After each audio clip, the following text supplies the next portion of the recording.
नमस्कार, आप देख रहे हैं खबर उत्तराखंड में। हूं आपके साथ तनवीर। करते खबरों से पहले नजर डालते हैं इस वक्त की हेडलाइंस पर। मंगलौर में यूसीसी लागू होने पर धन्यवाद रैली का आयोजन किया गया। आयोजन का शुभारंभ मुख्यमंत्री सिंह धामी ने किया। प्रदेश में फिर टले पंचायत चुनाव। हरिद्वार को छोड़कर बाकी जिलों में प्रशासक नियुक्त आदेश जारी। उत्तराखंड में साहित्य का बड़ी सौगात। दीर्घकालीन साहित्य सेवी सम्मान की शुरुआत। मिलेगा 5 लाख का इनाम।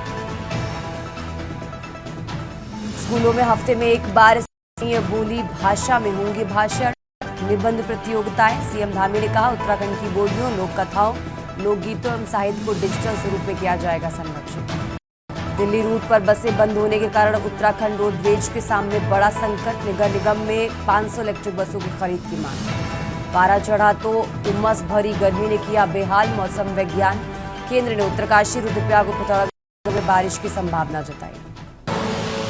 आप देख रहे हैं के न्यूज, खबरों का सारथी। और चलिए अब रुक करते खबर देहरादून से है, जहां उत्तराखंड पंचायतों में प्रशासकों का कार्यकाल बढ़ा है। आपको बता दें, 31 जुलाई तक पंचायतें काम करती रहेंगी। जिला पंचायतों में डीएम होंगे प्रशासक, तो क्षेत्र पंचायतों में डीएम निभाएंगे जिम्मेदारी। ग्राम पंचायतों में एपीओ रहेंगे प्रशासक। देहरादून से खबर आपको बता रहे हैं। देहरादून से अहम जानकारी आपको बता रहे हैं, जहां क्षेत्र पंचायतों में एसडीएम जिम्मेदारी निभाएंगे। ग्राम पंचायतों में एपीओ प्रशासक रहेंगे।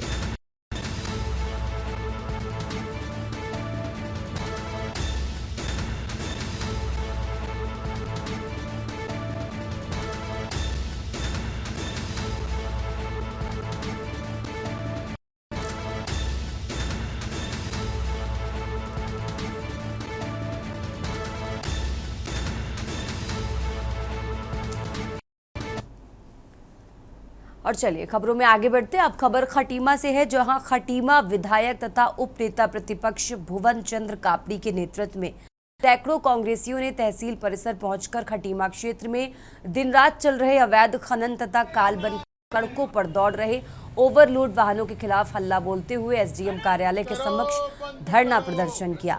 भुवन चंद्र एसडीएम को ज्ञापन सौंपा। इस दौरान आक्रोशित कांग्रेसी कार्यकर्ताओं ने आरोप लगाया कि प्रशासन की मिली भगत से क्षेत्र में लगातार अवैध मिट्टी खनन चल रहा तथा तेज रफ्तार से चलने वाले ओवरलोड वाहनों से लगातार दुर्घटनाएं और मौतें भी हो रही है।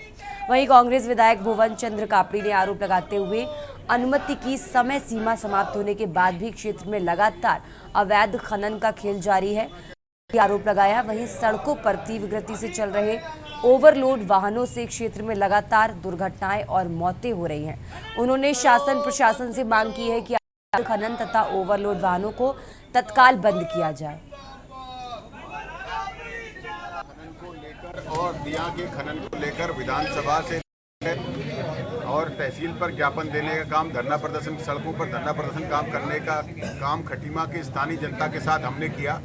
हमने माननीय मुख्यमंत्री से ये बात कही कि ओवरलोडिंग बंद हो और अवैध खनन बंद हो, लेकिन दिया और खटीमा अभी भी लगातार, जिसका समय पूरा हो गया है 3 जून तक का था, वहाँ अवैध खनन चल रहा है। चारों ओर ओवरलोडिंग गाड़ियाँ चल रही हैं, जिससे ग्रामीण क्षेत्र की सड़कें क्षतिग्रस्त हो गई हैं और कई एक्सीडेंट हो गए हैं। अभी बिचपुरी में एक महिला की मौत हो गई ओवरलोडिंग के कारण, लेकिन सरकार के कान में कहीं भी जू नहीं रेंग रही है। तो हमारी ये मांग है कि ओवरलोडिंग बंद हो, अवैध खनन बंद हो।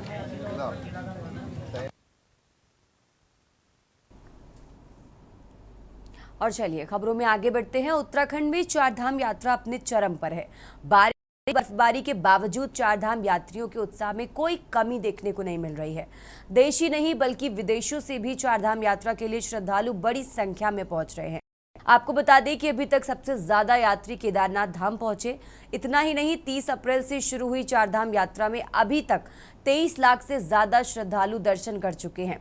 सरकारी आंकड़ों की बात करें तो 7 जून को 104 श्रद्धालुओं ने चारधाम यात्रा की। वहीं मीडिया से बातचीत करते हुए मुख्यमंत्री पुष्कर सिंह धामी ने कहा कि चारधाम में बड़ी संख्या में श्रद्धालु लगातार रहे हैं, जिसके चलते अभी तक 23 लाख का आंकड़ा पार हो चुका है और श्रद्धालुओं की यात्रा सरल, सुगम और बेहतर हो सके, इसके लिए लगातार प्रयास किए जा रहे हैं। वहीं चारधाम यात्रा के चलते रुद्रप्रयाग जिले में बडासू के क्रिस्टल एविएशन एक हेलीकॉप्टर को सड़क पर इमरजेंसी लैंडिंग करनी पड़ी, जिसमें से 5 यात्री सवार थे, जिसको लेकर विपक्ष ने चारधाम यात्रियों की सुरक्षा को लेकर सरकार को घेर लिया। ये रिपोर्ट देखिए। उत्तराखंड की प्रतिष्ठित चारधाम यात्रा में इस बार न सिर्फ श्रद्धालुओं की आस्था कि उनके स्वास्थ्य और सुरक्षा को भी सर्वोच्च प्राथमिकता दी गई है। स्वास्थ्य विभाग ने यात्रा के दौरान संभावित स्वास्थ्य जोखिमों को कम करने के लिए व्यापक तैयारियां की हैं। स्वास्थ्य सचिव आर राजेश कुमार ने बताया कि मुख्यमंत्री पुष्कर सिंह धामी और स्वास्थ्य मंत्री डॉक्टर धन सिंह रावत के निर्देशन में राज्य के स्वास्थ्य विभाग ने यात्रा मार्ग पर स्वास्थ्य सेवाओं की ऐसी प्रभावशाली व्यवस्था की है, जिसके तहत अब तक 5 लाख से अधिक श्रद्धालुओं की स्वास्थ्य जांच जा चुकी है। स्वास्थ्य सचिव ने बताया कि चारधाम यात्रा में प्रतिवर्ष लाखों श्रद्धालु शामिल होते हैं, जिनमें बड़ी संख्या में वृद्ध, हृदय व सांस रोगियों के अलावा पहाड़ी क्षेत्र में आने वाले लोग भी होते हैं। इनके लिए ऊंचाई, ठंड और ऑक्सीजन की कमी स्वास्थ्य संबंधी गंभीर जोखिम हो सकती है। इसी को ध्यान में रखते हुए इस बार स्वास्थ्य सेवाओं को त्रिस्तरीय स्तर पर सशक्त बनाया गया है। स्वास्थ्य सचिव डॉक्टर राजेश कुमार ने बताया कि राज्य सरकार की प्राथमिकता इस वर्ष केवल तीर्थयात्रियों की संख्या ही नहीं, बल्कि प्रत्येक श्रद्धालुओं की सुरक्षा और स्वास्थ्य सुनिश्चित करना है। इसके लिए हम तकनीकी विशेषज्ञता और मानव संसाधन तीनों पर समानांतर रूप से कार्य कर रहे हैं। रुद्रप्रयाग, चमोली और उत्तरकाशी जैसे चारधाम जिलों में इस बार 49 स्थायी स्वास्थ्य केंद्र और 20 मेडिकल रिलीफ पोस्ट को सक्रिय किया गया है। वहीं ट्रांजिट जिलों हरिद्वार, देहरादून, टिहरी और पौड़ी में भी मजबूत स्वास्थ्य व्यवस्था की गई है। स्वास्थ्य सचिव डॉक्टर आर राजेश कुमार ने यह भी कहा कि हमारा प्रयास है कि श्रद्धालु न केवल अपने आराध्य के दर्शन करें, बल्कि सुरक्षित व संतोषजनक अनुभव के अपने गंतव्य तक लौटें।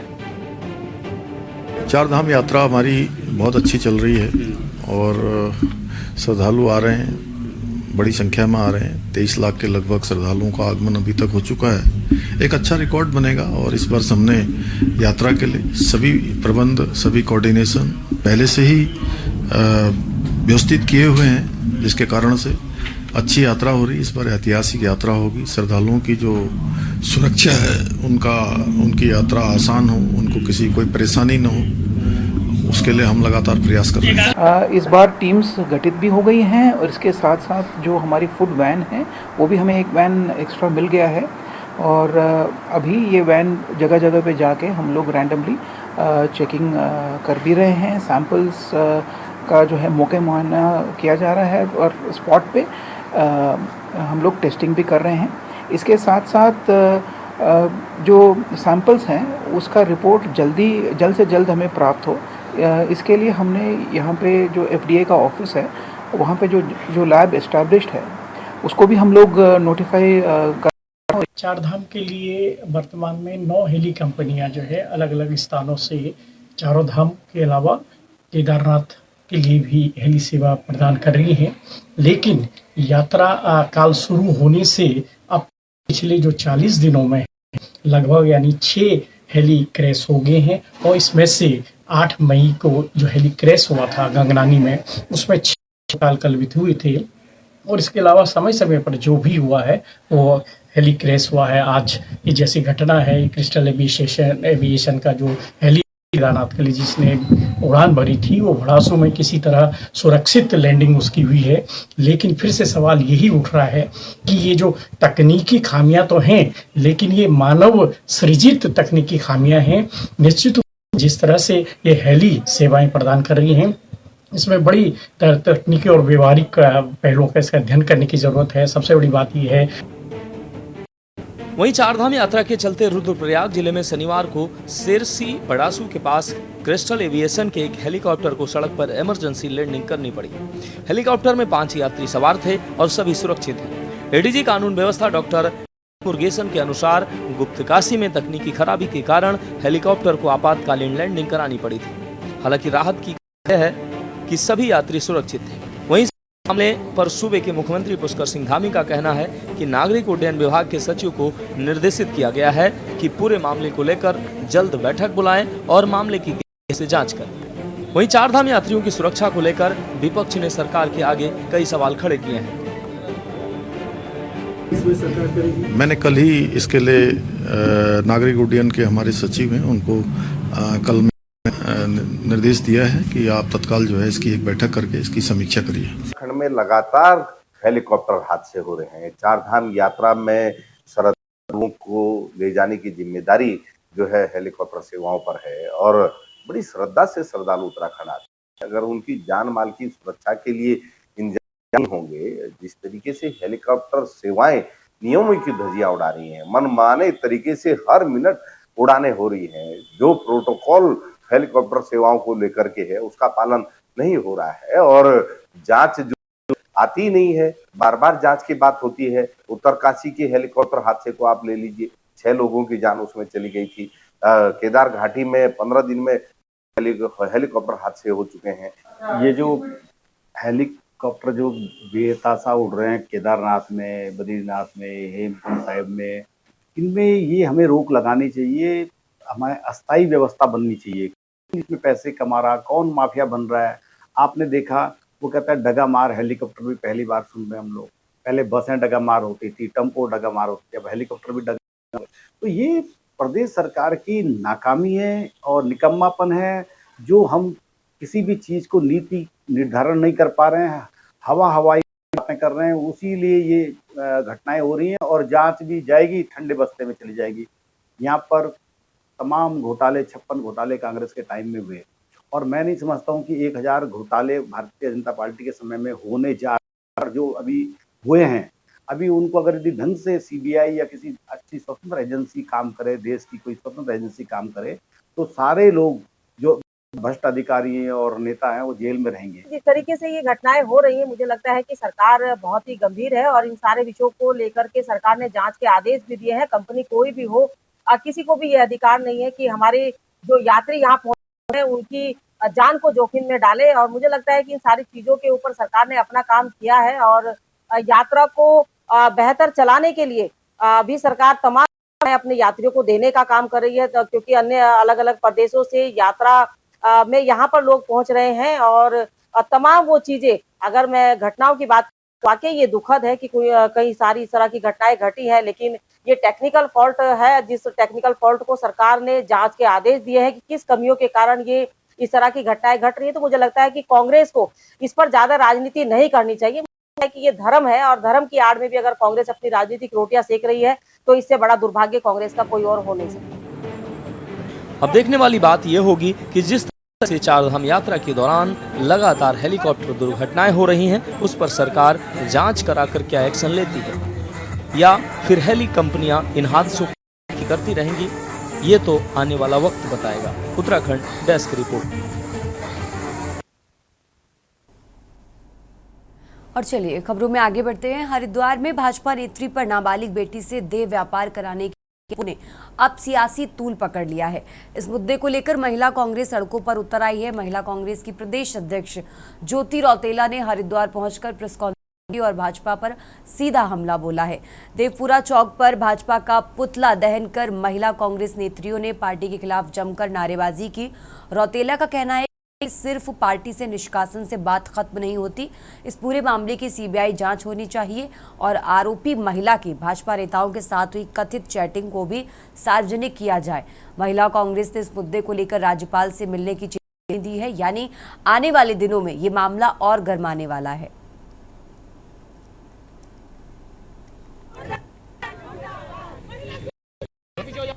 ये जांच की मांग कर रहे हैं। हम चाहते हैं कि उनकी जो कॉल डिटेल्स हैं उससे ये जानकारी निकाली जाए कि वो किन लोगों के टच में थी, कौन लोगों से बात करते थे। हमने उनका फेसबुक प्रोफाइल देखा, वो भाजपा के तमाम नेताओं से मिलती थी, उनके साथ उनका फोटो है और हम लोग कल जाके इस मुद्दे पे गवर्नर साहब से भी मिलेंगे, उनसे भी सीबीआई जांच की मांग को जो हम लोग कर रहे हैं कि सीबीआई की जांच होनी चाहिए इस केस पे, क्योंकि ये भाजपा और कांग्रेस की बात नहीं, ये नैतिक पतन की बात है और इस पर कार्रवाई होनी चाहिए।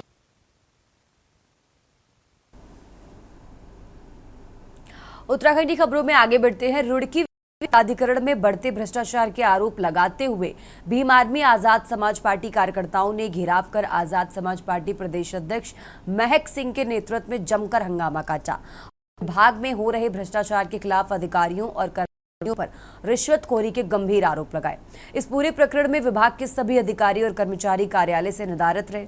आजाद समाज पार्टी प्रदेशाध्यक्ष महक सिंह ने आरोप लगाते हुए कहा कि हरिद्वार रुड़की विकास प्राधिकरण में इस समय भ्रष्टाचार पूरे चरम पर है। विकास प्राधिकरण के कर्मचारियों के द्वारा अवैध वसूली की जा रही है, जिसको लेकर द्वारा उच्च अधिकारियों को भी अवगत कराया गया था, लेकिन इसके बावजूद भी विभाग के कर्मचारी बाज नहीं आ रहे। इस संबंध में जब तक वार्ता करने पहुंचे तो कार्यालय से सभी अधिकारी नदारद रहे। आरबी के प्रदेश अध्यक्ष जी और उनके कार्यकर्ता आए थे और मुझे दूरभाष से पता चला है कि वहाँ पर जो है लॉ एंड ऑर्डर की स्थिति वो बिगड़ रही है, तो इस बात को लेकर के मुझे यहाँ पर भेजा गया और यहाँ पर आने के बाद पता चला कि जो यहाँ के कुछ कर्मचारी हैं उनके विरुद्ध इन लोगों का रोष है और रोष इस बात को लेकर के है कि जो मकान के नक्शे होते हैं, जो कॉलोनियों के नक्शे होते हैं, उसमें जो है अवैध वसूली हो रही है। HRDA रुड़की जो है भ्रष्टाचार का अड्डा बन चुका है, पूरी तरह से अवैध वसूली हो रही है। हमारे संज्ञान में एक मामला आया था, यहाँ 2016 से एक साथी काम करता है, राव अकरम, पनियाला चंदापुर का रहने वाला है। उसके द्वारा एक कॉलोनी के 8 नक्शे पास कराए गए क्योंकि वो नक्शों का काम करता है। जो हमारा धरना प्रदर्शन था वो भ्रष्टाचार के खिलाफ था। हमने कुछ पैसे देके इन्होंने हमें राय दी थी कि मैं यहाँ पे आया था स्टार्टिंग में जय साहब के पास, आकाश जगोड़ी के, तो मैंने इनसे प्रोसेस पूछा था कि कॉलोनी का कैसे पास करवाए, तो इन्होंने मेरे को बताया तो कॉलोनी पास ना करा के उसमें 8-10 नक्शे पास करा ले और हमें इतने पैसे दे दो। डिमांड की थी इन्होंने, रिश्वत की 15 लाख रुपए। खबरों में आगे बढ़ते हैं। उत्तराखंड हाईकोर्ट ने देहरादून में जल धाराओं, जल स्रोतों, पर्यावरण संरक्षण सहित नदियों में मंडरा रहे खतरे व पर्यावरण संरक्षण को लेकर 3 अलग अलग जनहित याचिकाओं पर एक साथ सुनवाई की। सुनवाई पर राज्य सरकार की तरफ से कोर्ट को अवगत कराया गया कि जो 2 अतिक्रमण चिन्हित किए गए थे उन्हें हटाने का काम प्रशासन ने प्रारंभ कर दिया है। बिंदाल नदी से अतिक्रमण 30 जून से पहले हटा लिया जाएगा, जिस पर कोर्ट ने मामले की सुनवाई के लिए 4 सप्ताह बाद की तारीख तय की है। ये 3 जनहित याचिकाएं हैं देहरादून में नदियों, जलधाराओं पर अतिक्रमण को लेकर, जो माननीय उच्च न्यायालय में सुनी जा रही हैं। ये है रीनू पॉल की और उर्मिला थापा की और अजय नारायण शर्मा की। इन तीनों जनहित याचिकाओं में एक संयुक्त रूप से माननीय उच्च न्यायालय ने 24 मार्च 2025 को ये ऑर्डर पास किया था कि जो सीजनल स्ट्रीम्स पर एनक्रोच कर रहे हैं, खासकर जो रसूखदार हैं, जो बड़े बिल्डर हैं, जो प्लॉटिंग कर रहे हैं, जो कहीं ना कहीं नालों खालों का चैनल रोक दे रहे हैं, उनके ऊपर कार्रवाई होनी चाहिए और नदी नालों का चैनल रुकना नहीं चाहिए। इस पर 2 ऐसे कंस्ट्रक्शन सरकार ने खुद आइडेंटिफाई किए थे। उन 2 कंस्ट्रक्शंस पर लेकिन कोर्ट के स्टे ऑर्डर के बावजूद काम चल रहा था। इस बात को माननीय उच्च न्यायालय के संज्ञान में याचिकाकर्ता की ओर से पिछले शनिवार लाया गया। ड्यूरिंग द वीकेंड यानी सैटरडे और संडे को, शनिवार रविवार को, गवर्नमेंट की सारी मशीनरी ने कोशिश करी है कि वो काफ़ी इन 2 सीजनल स्ट्रीम्स को जहाँ आइडेंटिफाइड थे। और अब खबर हल्द्वानी से है, जहां कुमाऊं के सबसे बड़े सरकारी अस्पताल doctor Sushila Tiwari medical college में उपनल कर्मचारियों ने वेतन और स्थायीकरण को लेकर कार्य बहिष्कार किया। करीब 700 कर्मचारियों के हड़ताल पर जाने से मरीजों सहित तीमारदारों को काफी असुविधाओं से 2-4 होना पड़ा। कर्मचारियों का आरोप है कि पिछले करीब 1 महीने से वेतन नहीं मिला है। साथ ही 20 सालों का सेवा काल पूरा होने के बाद भी अब तक स्थायी नियुक्ति नहीं दी गई है। कर्मचारियों ने चेतावनी दी है कि अगर 3 दिन में पूरी नहीं किए जाने पर अनिश्चितकालीन हड़ताल करने को विवश होंगे। कॉलेज प्राचार्य डॉक्टर अरुण जोशी ने बताया कि बजट न प्राप्त होने से भुगतान नहीं हो सका है।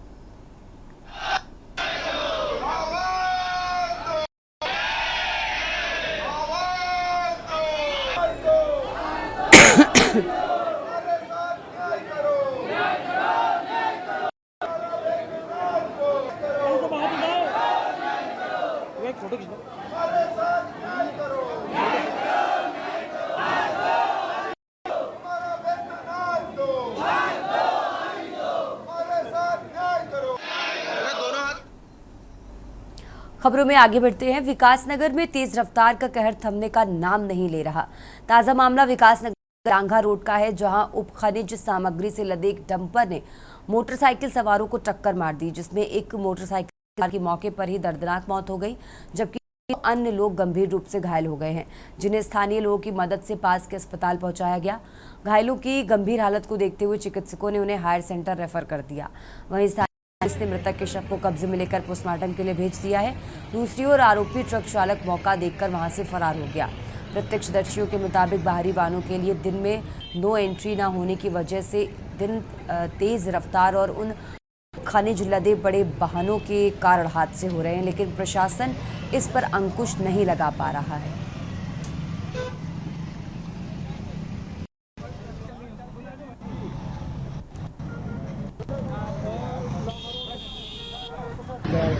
कैसे एक्सीडेंट हुआ है? ये डंपर ओवरलोड चल रहे हैं और दिन में चल रहे हैं, कोई इनको रोकने वाला। रोजाना इनसे एक्सीडेंट हो रहे हैं। कल सेलापुरी में हुआ और आज यहाँ 3 लड़के एक्सीडेंट हो गया और इनको रोकने वाला कोई भी नहीं है। ये रोकने चाहिए। आप लोग क्या चाहते हो? ये चाहते हैं दिन में ना चले और लोड बॉडी से ऊपर भर के लेके जा रहे हैं और दिन में पूरा आ रहा है, शीतला नदी से भर रहे हैं, दिन में पूरा दिन चलेंगे। कितने लोगों की मौत हुई यहाँ पे? एक तो ऑन द स्पॉट खत्म हो गया, एक का पैर खत्म है और दूसरा सीरियस है। 3 बंदों का एक्सीडेंट हुआ है। एक मोटरसाइकिल कल इन्होंने सेलापुरी में किया एक्सीडेंट। एक लड़का सेलापुरी में मार दिया, परसों बरोटी वाले में मार दिया उन्होंने डंपर वालों ने। डंपर बिल्कुल दिन में चाहिए।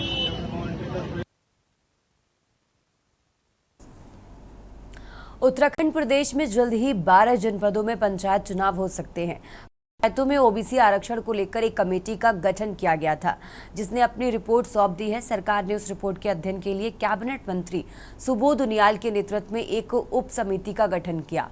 ये उप समिति जल्द ही अपनी रिपोर्ट सरकार को सौंप। बीजेपी के प्रदेश मीडिया प्रभारी मनवीर सिंह चौहान ने कहा कि सरकार पंचायत चुनाव कराने के लिए पूरी तरह तैयार है। जैसे ही उप समिति की रिपोर्ट आएगी, उसको प्रतिनिधि बैठक में लाया जाएगा और ओबीसी की सिफारिशों को लागू कर प्रदेश में पंचायत चुनाव कराए जाएंगे।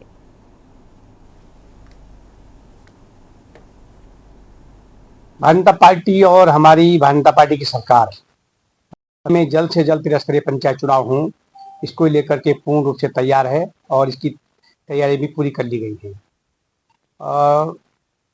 प्रदेश में ओबीसी आरक्षण को लेकर के एक एकल ओबीसी आयोग बनाया गया था, जिसकी रिपोर्ट भी सरकार को प्राप्त हो गई है और उसके अध्ययन के लिए सरकार के द्वारा एक मंत्री परिषद की एक उप समिति बनाई गई थी और उसका अध्ययन मंत्री परिषद की उप समिति के द्वारा किया गया है और आज उसकी मुझे लगता है बैठक भी उसकी चल रही है और जल्द ही ये कैबिनेट में उप समिति का जो अध्ययन रिपोर्ट होगी वो मंत्री में बैठक में रखी जाएगी। उत्तराखंड की खबरों में फिलहाल इतना ही। आप देखते रहिए के न्यूज इंडिया। आप देख रहे हैं के न्यूज, खबरों का सारथी।